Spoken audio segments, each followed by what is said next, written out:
नमस्कार साथियों, स्वागत है आपका आरडी ज्योतिष संस्थान के यूट्यूब चैनल पर। आज हम बात करने जा रहे हैं 22 मार्च से चैत्र मास प्रारंभ हो रहा है।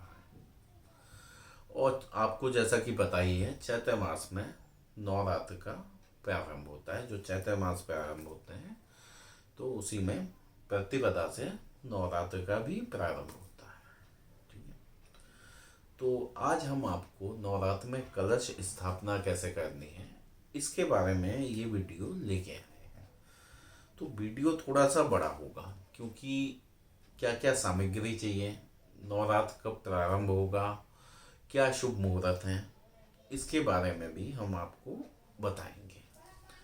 इसके अलावा वैसे तो हमारे लॉन्ग वीडियो मंगल, बृहस्पति और शनिवार को आते हैं सायकाल में, लेकिन अभी नवरात्र तक हमारे रोजाना लॉन्ग वीडियो आएंगे, मतलब मेन वीडियो आएंगे, है ना। शॉर्ट्स तो आते ही हैं, वीडियो आएंगे। उसका कारण ये है कि हम आपको हर एक नवरात्र में बताएंगे, भगवती के अलग अलग रूपों की हम पूजा करते हैं नवरात्र में, तो किस रूप के लिए हमें किस चीज का भोग लगाना है, कौन सा पुष्प पुष्प चढ़ाना है, कौन सा फल अर्पण करना है, ठीक है, कौन सा पाठ हमें करना है, उसके बारे में हम विस्तृत वीडियो भी डालेंगे जिससे आप लोगों को कोई दिक्कत ना हो। साथ ही साथ हमने सिद्ध कुंजिका स्रोत के पाठ का वीडियो बनवाया है, वो आपके लिए डालेंगे। आप उसको सुनिएगा, अपने मित्रों को भेजिएगा। अगर आप खुद पाठ कर लेते हैं तो अच्छी बात है, वरना कोई बात नहीं, वो वीडियो हम आपके लिए डाल रहे हैं। ठीक है, आप उसे भी सुन सकते हैं, संस्कृत में है पूरा, है ना। वैसे लोग कहते हैं हिंदी में पाठ कर लो, लेकिन मैं इस चीज़ को नहीं मानता हूँ। जो चीज़ जिस मूल भाषा कहिए या जो उसका मूल रूप है, उसी में उसका जाप उच्चारण करने से हमें लाभ प्राप्त होता है। तो वो संस्कृत में है। दुर्गा चालीसा भी हम लोग डाल रहे हैं, हम सारी आरतियाँ डालेंगे जल्दी, है ना, एक एक करके। और काफ़ी सारे पाठ हम डालेंगे जिससे आप लोगों को कोई दिक्कत ना हो, आप कभी भी कहीं भी सुन सकें। आज हमारे संग वैसे सोम जी हैं, ये कैमरे पे रहते हैं, लेकिन आज ये हमारे साथ हैं क्योंकि कुछ चीज़ें ये पढ़ के बताते जाएंगे। चीज़ें काफ़ी लंबी होती हैं, कुछ मिस ना हो इसलिए नोट करके लेके आ गए हैं कि आपको कहीं भी कोई गलती ना हो। ठीक है, तो वीडियो प्रारंभ करते हैं। जो जो व्यक्ति हमारे चैनल पर नया आया है, जिसने चैनल सब्सक्राइब नहीं करा है, प्लीज़ चैनल को सब्सक्राइब करिएगा। और वीडियो अच्छी लगे अगर तो लाइक और शेयर करिएगा। ठीक है, और नोटिफिकेशन बेल ऑन कर लीजिएगा जिससे आपको प्रॉपर वीडियो मिलती रहे। अब आते हैं कि चैत्र मास का प्रारंभ कब हो रहा है, प्रतिपदा कब लग रही है। चैत्र मास का प्रारंभ मंगलवार 21 तारीख को रात्रि 10:52 पर हो जाएगा। ठीक है, यानी चैत्र मास कल मंगल है, ये वीडियो आ जा रही है सोमवार को, कल प्रारंभ हो जाएगा। ठीक है, कल ही प्रतिपदा लग जाएगी। लेकिन जो कलश स्थापना के लिए शुभ मुहूर्त है, वो शुभ मुहूर्त 22 मार्च को प्रातःकाल 6:45 से 7:15 तक है। ये पहला मुहूर्त है और बहुत ही अच्छा मुहूर्त है। मैं चाहूँगा कि जितने लोग हैं इसी में कलश स्थापना करें। इनके हिसाब से छूट गया ये वाला मुहूर्त, नहीं कर पाए, बहुत से काम होते हैं, कई लोगों की नाइट ड्यूटी है, किसी का कुछ है, नहीं हो पाता है, घर में बहुत सारे लोग हैं, बहुत काम रहता है, तो अगले मुहूर्त की बात करते हैं। अगला मुहूर्त सोम जी बताएंगे। 8:46 से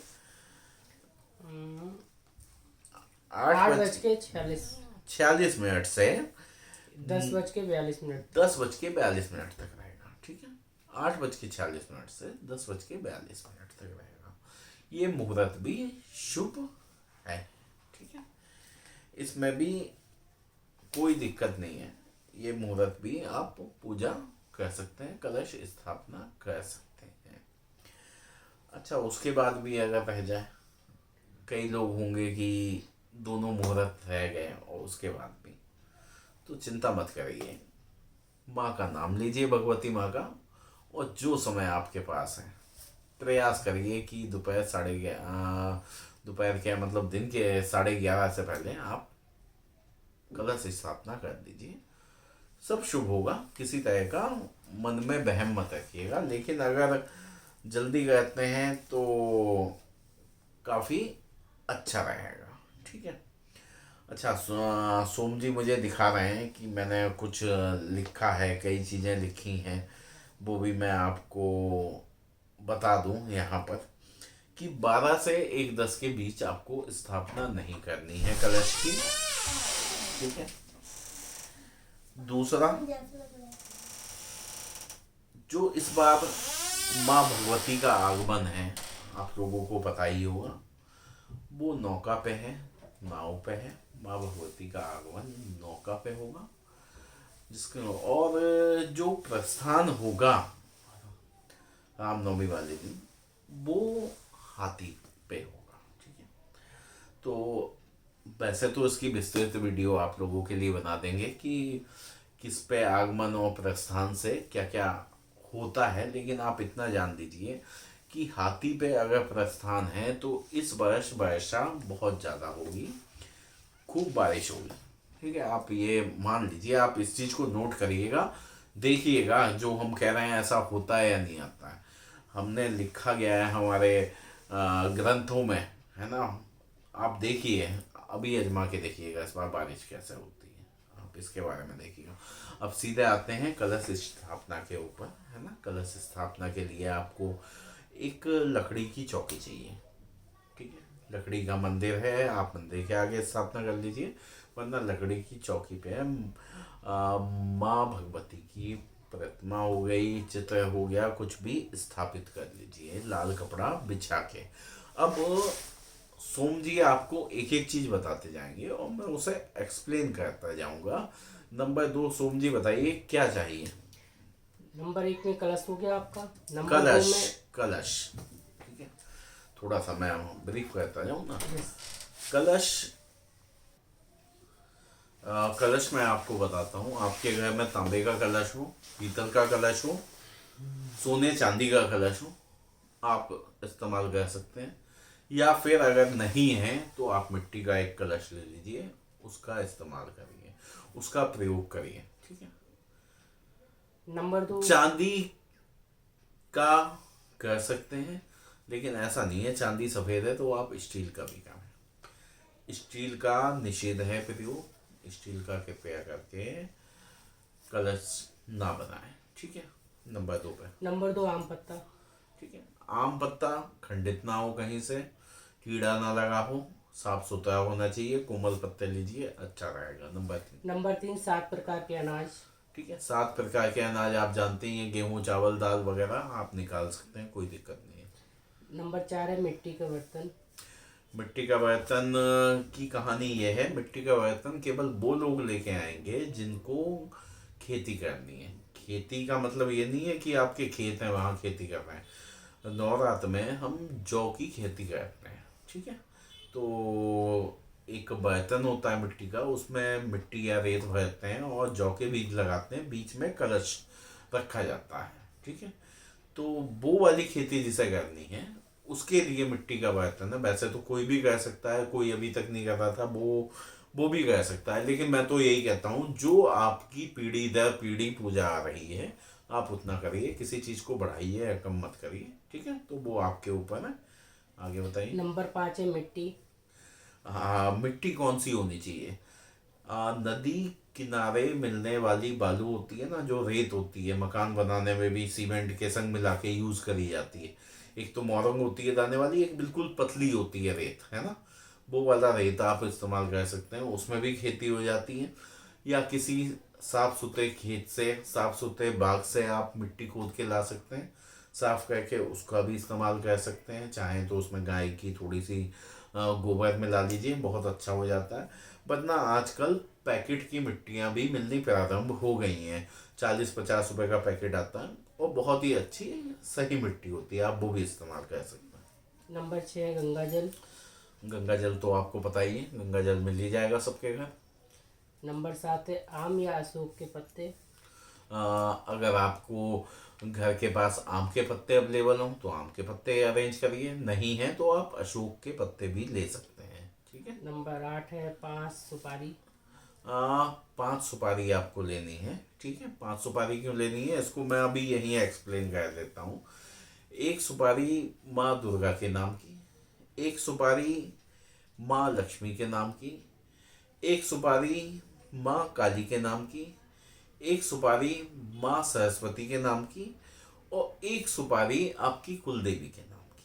तो ये 5 सुपारियाँ लेनी है आपको। नंबर 9 है जटा नारियल। जटा नारियल आपको पता ही है, जटा नारियल आप जो कलश होता है उस पर रखते हैं।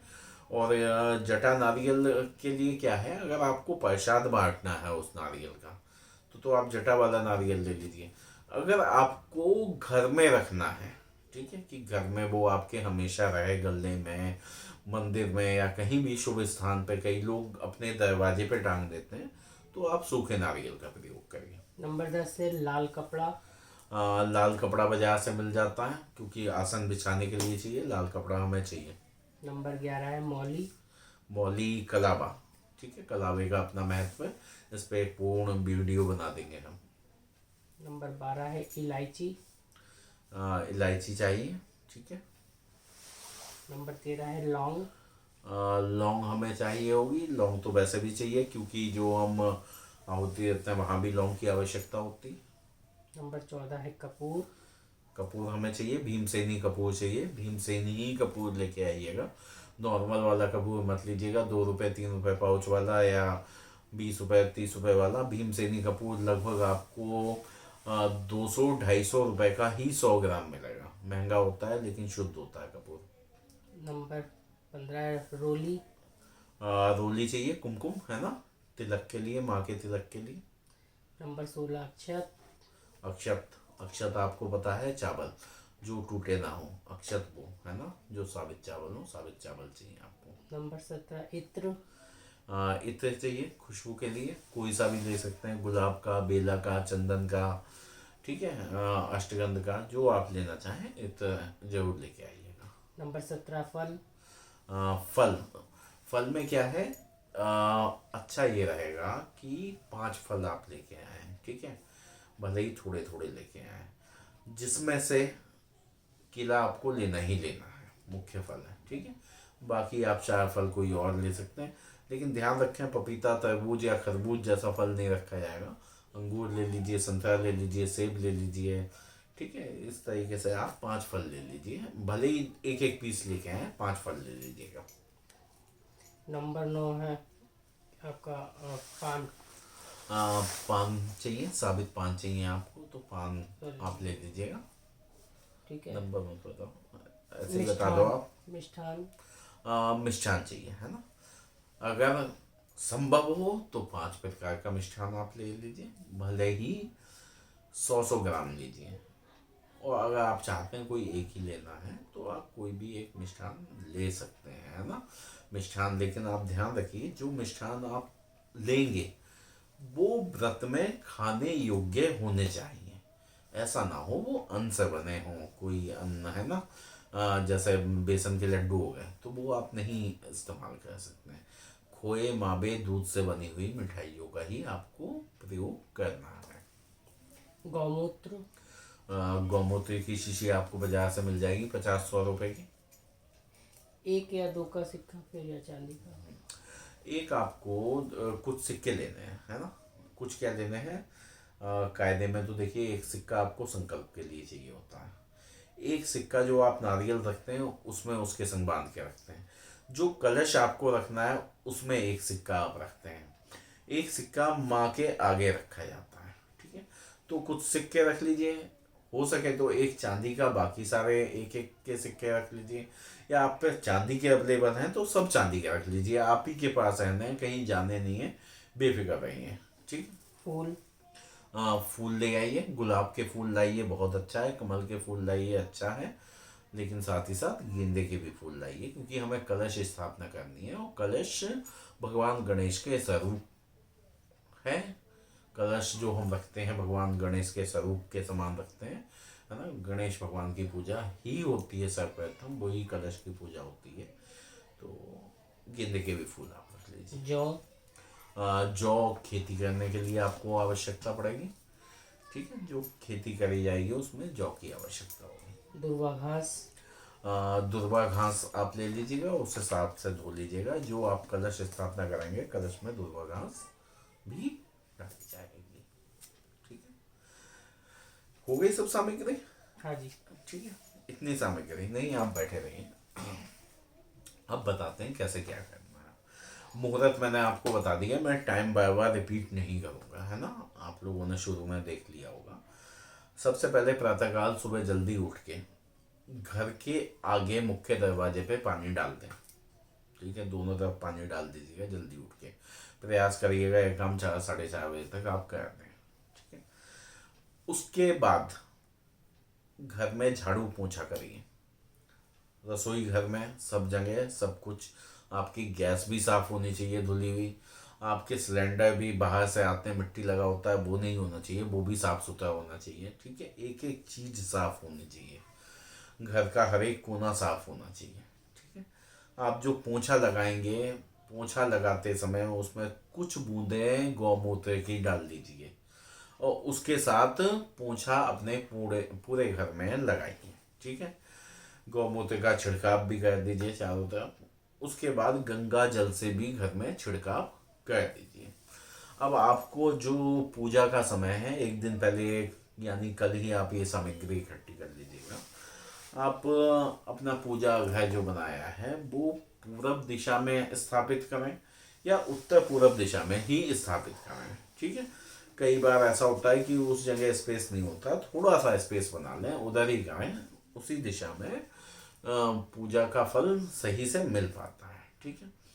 पोंछा लग चुका है, सफाई हो चुकी है, गंगा जल गौमूत्र छिड़का जा चुका है। अब सबसे पहले एक चौक की स्थापना करिए, है ना। चौक कैसे बनता है आप लोगों को पता होगा, है ना। घर में गृहिणी हैं, सब जानती हैं, यहाँ तक विदेशों में हैं वो भी जानते हैं, वरना आप यूट्यूब पे सर्च कर सकते हैं, गूगल पे सर्च कर सकते हैं, और कैसे बनता है वो आपको मिल जाएगा। अभी तो नहीं, हम भी बाद में वीडियो डाल देंगे कुछ चौक बनाने की, कि चौक कैसे कैसे कई प्रकार के बनाए जाते हैं, ठीक है। आप चौक बना लीजिएगा। सबसे पहले सर्वप्रथम आप जो लकड़ी की चौकी लाए हैं, आपका मंदिर है, उसमें लाल कपड़ा लगा दीजिए। कपड़ा ऐसे लगाएं कि उठे ना, चारों तरफ कलाबे से मोली से आप बांध दीजिए उसको, ठीक है। उसके बाद आपके जितने भी भगवान हैं मंदिर में, जो भी हैं, सबको प्रॉपर स्नान करवा दीजिए। स्नान करवाने के बाद, स्नान जो करवाएंगे उसमें गंगा जल जरूर मिला लें। पंचामृत से नहीं करवा पाएंगे मुझे पता है, आप गंगा जल मिला लें। इसके पश्चात आप क्या करना चाहिए, दुर्गा जी की मूर्ति को उस चौकी पे स्थापित करिए। दुर्गा माँ को वस्त्र अर्पण करिए, वस्त्र लेके आइएगा। लहंगे चुनरी आते हैं, कई तरह के वस्त्र आते हैं, जो आपके जो मूर्ति है उस पर आ पाए, या फोटो है तो फोटो पे खाली चुनरी ले आइए, वो लगा दीजिएगा। एक चुनरी आप बैक साइड में दीवार पे लगा दीजिए, एक फोटो और मूर्ति पे लगा दीजिए, ठीक है। इतना हो गया, आपने मूर्ति रख दी। मान लीजिए ये चौकी है हमारी, ये रख दी, ठीक है। आपने उस पर थोड़ी सी स्पेस होगा, ठीक है, वो स्पेस रहने दीजिए। अब माँ के मूर्ति के सीधे हाथ पे, या चित्र है जो भी है उसके सीधे हाथ पे आपको कलश की स्थापना करनी है, ठीक है। अब थोड़ा सा डिफरेंस आप लोग खुद कर लेना। जिसको कलश की स्थापना करनी है वो खाली कलश रखेगा, और जिसको खेती भी करनी है साथ में, वो मिट्टी का बर्तन भी रखेगा। वहां भी चौक बनेगा, 7 प्रकार के अनाज होंगे, उसको आप रखिए और उस पर मिट्टी का बर्तन आप रख दीजिए। मिट्टी का बर्तन साफ सुथरा कर लीजिएगा आप लोगों ने, ठीक है। अब उसके बाद आप मिट्टी वाला पैकेट, या आप जो मिट्टी लाए हैं वो निकाल लीजिए, साफ सुथरी होनी चाहिए। एक लेयर मिट्टी की उस पर बिछाइएगा, ठीक है। थोड़े से जौ उसमें लगा दीजिएगा। जौ ऐसे लगाइएगा, जौ का बीज होता है, ऐसे निकलता है ना पौधा, लंबा सा बीज होता है, तो उसी ढंग से खड़े खड़े बीज आप लगा दीजिएगा। फिर दूसरी लेयर उस पर बिछा दीजिएगा और फिर से थोड़े जौ लगा दीजिएगा, ठीक है। फिर उसके बाद तीसरी लेयर बिछा दीजिएगा, इतना कर लीजिएगा और फिर हल्के से जौ ऐसे ही डाल दीजिएगा ऊपर से। अच्छा, विशेष ध्यान क्या रखना है, जैसे ये मिट्टी का बर्तन है, आ रहा है मेरी हथेली आ रही है इसमें, ये मिट्टी का बर्तन है। अब यहाँ हमको कलश रखना है, तो यहाँ आप जौ मत डालिएगा, चारों तरफ डालिएगा, ठीक है। यहाँ आपने कर दिया, उसके बाद हल्का सा पानी छिड़क दिया उसमें गंगा जल मिला हुआ, और बीच में जो आपका कलश है, पीतल का, तांबे का, सोने का, चांदी का या मिट्टी का, उस कलश को आप रखिए, ठीक है। उस कलश को बीचों बीच में रखिए। कलश को बीचों बीच में रखने के बाद आपको क्या करना है, उस कलश में पहले तो आप एक सतिया बना दीजिए और ओम बना दीजिए, और कलश के चारों तरफ मौली से 7 बार लपेट के उसे कर दीजिए, ठीक है। कलश में मैंने आपको बताया था सुपारी किस किस के नाम की है, उनके मंत्र का जाप करते हुए वो सुपारी उस कलश में रख दीजिए। कलश में जल और गंगा जल मिला के पूरा जल भर लीजिए, जल और गंगा जल, थोड़े से अक्षत, एक चांदी का सिक्का, चांदी का नहीं है तो एक का सिक्का आप उसमें रख लीजिए। आप इत्र लेके आए हैं, कुछ बूंदे इत्र की उसमें डालिए, कुछ फूल उसमें डालिए, और उसके बाद चारों तरफ आम के या अशोक के जो पत्ते आपको मिल गए हैं, और अगर अशोक आम भी नहीं मिले हैं तो पान के पत्ते भी आप चारों तरफ लगा सकते हैं। पत्ते लगा के उस पर नारियल आपको स्थापित करना है। लेकिन नारियल भी कैसे करना है, नारियल पहले आप एक लाल कपड़ा ले लीजिए, ठीक है, उसमें एक सिक्का जरूर लगा लीजिएगा, गांठ बांध के वो बांध दीजिए, और उसके ऊपर से चुन्नी और फिर मौली, इतना आपको करना है, वो आप नारियल दे दीजिए। नारियल आप खड़ा खड़ा भी रख सकते हैं और बेड़ा बेड़ा भी रख सकते हैं, जैसा आपको सही लगे वैसा रखिए। नारियल का मुख जो है वो आपकी तरफ होना चाहिए, ठीक है। मतलब नारियल थोड़ा सा ब्रीफ करिए, कल आपको बताया था मैंने नारियल कैसा होता है। एक हिस्सा वो होता है जो पेड़ पे लगा होता है, पेड़ पे लगा है, ऐसे नारियल लगा है, ये जुड़ा हुआ है, एक ये हिस्सा होता है, एक चोंच जैसा आगे आता है हिस्सा, हाँ। है ना। तो चोंच वाला हिस्सा आपकी तरफ, और जो पेड़ वाला हिस्सा है वो भगवान जी की तरफ, ऐसे ही था। या फिर पेड़ वाला हिस्सा ऊपर के लिए और हाँ चोंच वाला नीचे की तरह, ठीक है। ऐसे आप लगा सकते हैं, जैसा आपको सही लगे वैसे आप लगा लीजिएगा। कोई कंफ्यूजन हो तो बहुत सारे फोटो हैं, आप फोटो में देख सकते हैं, वो आप रख लेंगे, ठीक है। ये आपकी कलश स्थापना के लिए इतनी चीज हो गई। अब इसके बाद आपको उसकी प्रॉपर पूजा करनी है। इसमें हमने जैसे एक दो चीज मिस कर दी, कमल गट्टा हम भूल गए, कमल गट्टा भी चाहिए होगा हमें, ठीक है। कमल गट्टा भी है तो आप कमल गट्टे भी डाल दीजिएगा उसमें, एक कमल गट्टा डाल दीजिएगा लोटने में जल में, वो भी रख लीजिएगा। अब आपको पूजा करनी है, आपको मंत्र आते हैं, पंचोपचार पूजन आता है तो बहुत अच्छा है, नहीं आता है कोई दिक्कत नहीं, आप सादा पूजा करिए, रोली से तिलक करिए, बस आपने माँ को दे दिए हैं, ठीक है। अगर वस्त्र नहीं लाए हैं, वो तस्वीर है और उस पर, तो कलावा लेके थोड़ा सा वो वस्त्र स्वरूप अर्पित करिए, गंध दीजिए, इत्र दीजिए, इत्र लगा दीजिए, ठीक है। और उसके बाद धूप दीप, ठीक है, आप दीप जलाइए। अखंड ज्योत जलानी है तो उसका वीडियो अलग पड़ा है, वो आप देख सकते हैं, या आपको कॉमन जलानी है, आप सुबह शाम जलाते हैं तो वैसा आप रख लीजिए, ठीक है। दीपक भी स्टील का नहीं होना चाहिए, विशेष बस ध्यान ये रखिएगा, ठीक है। आप वो दीपक जला सकते हैं। धूप जलाइएगा, धूप दीप दिखाइए, कलश को भी दिखाइए, माँ को भी दिखाइए, ठीक है। और रखना कैसे है, जैसे ये दीपक रखा है तो इस साइड धूप रखी जाएगी, दीपक के सीधे हाथ पे, ठीक है। जो मतलब आपका इधर दीपक है तो सीधे हाथ पे ही धूप लगाई जाएगी, ठीक है। इस चीज का विशेष ध्यान रखिए। दीपक से धूप नहीं जलानी है, माचिस की तिल्ली अलग अलग यूज माचिस करनी है आपको, दीपक अलग जलाइए। दीप से दीप नहीं जलाया जाएगा, ना दीप से धूप जलाई जाएगी। इस चीज़ का विशेष ध्यान रखिएगा।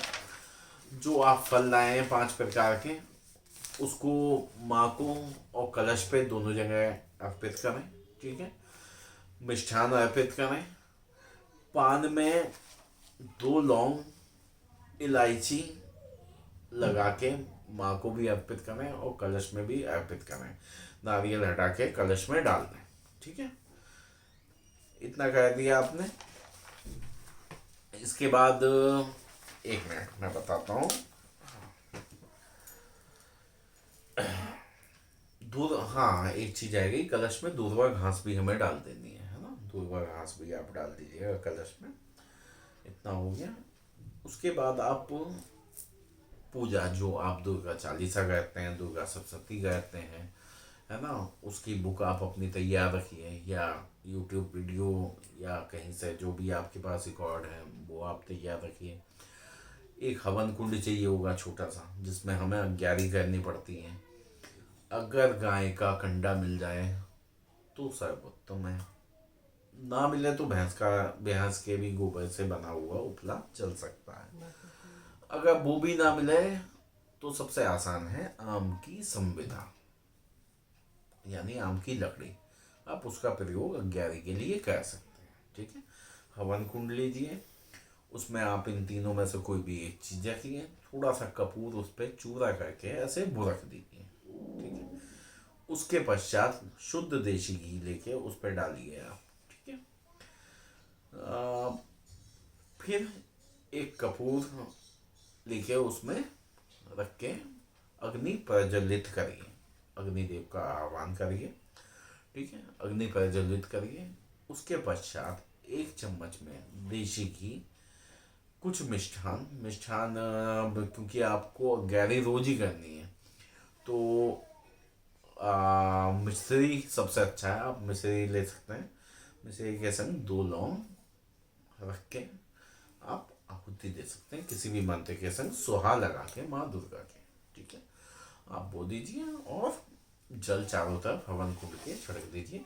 तत्पश्चात आप दुर्गा चालीसा का, सिद्ध कुंजिका शोध का, दुर्गा सप्तशती का जो पाठ करना चाहते हैं पाठ करिए, और उसके बाद प्रॉपर आरती करिए। विशेष बात यह है, हम इंसान हैं, आप भी और हम भी। ठीक है, संपूर्ण ज्ञान हमें है नहीं, ना आपको है ना हमको है ना। हम आपको बता रहे हैं लेकिन हम जब भी कहते हैं नहीं है ज्ञान। गलतियां हम लोगों से ही हो जाती हैं। तो सबसे अच्छा रहता है कि आप पूजा करें और भगवान के सामने हाथ जोड़ के, आंख बंद करके, अंत में जो आपने पूजन करा उसमें अगर आप कुछ भूल गए, आपके मन में अच्छे विचार नहीं आए, कुछ बुरा सोच आ गया अचानक से किसी के बारे में, या गलत सोच लिया, या कुछ भी, जो भी गलती करी, उसके लिए भगवान से माफ़ी मांग ले। वो कहते हैं कि मैं तो दास हूँ, जो बस जो करवाया कहा बस आपके द्वारा ही है, मुझसे करवाया गया, इसी को मेरा पूर्ण पूजा समझ के स्वीकार करें, है ना। माँ भगवती से आप कहिए, और माँ तो माँ है, माँ कभी बच्चे का बुरा नहीं चाहती है ना, बहुत प्यार करती है। आपकी पूजा माँ बिल्कुल स्वीकार करेगी। तो आज के वीडियो के लिए इतना ही काफ़ी है ना, कलश स्थापना के लिए। जी सर। तो प्लीज़ अगर अच्छा लगे तो शेयर करिएगा लोगों के संग। बहुत बहुत धन्यवाद आप सभी का।